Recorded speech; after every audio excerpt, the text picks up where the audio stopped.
s'appelait les Sœurs de Nazareth, et dont le couvent s'étendait exactement à cet endroit-ci.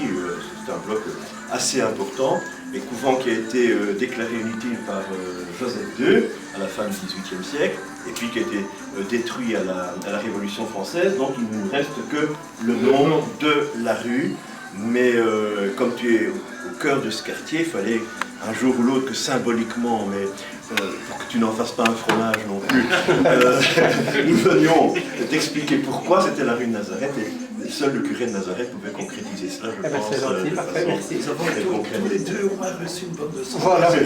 Et je ne connaissais pas l'origine. Non, on ne connaît pas tout. Et donc c'est ici d'ailleurs dans le cimetière du couvent de Nazareth qu'était enterré Jean Zualard. Jean Zualard avait été bienfaiteur du couvent, comme les Jauges Mastin de Brugelet.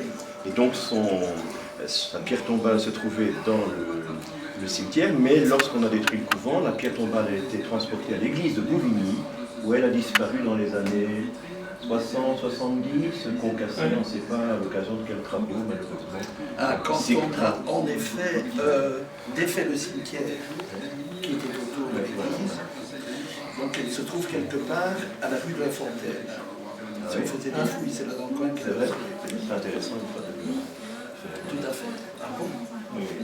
Ça tombe. Parce que Jean Zualard, en fait, il y avait une bonne bibliothèque à l'abbaye de Nazareth, et avant de partir en Terre Sainte, il a beaucoup potassé ici dans cette bibliothèque, ce qui fait qu'il avait une culture importante, il avait beaucoup lu sur les lieux saints, et il s'est fait adouber chevalier du Saint-Sépulcre, donc dans la basilique du Saint-Sépulcre en 1586, puis il est allé voir Bethléem, il voulait aller en Galilée, mais on leur a dit, attention, les Turcs vous cherchent, parce qu'ils savent qu'il y a avec vous des gens d'importance.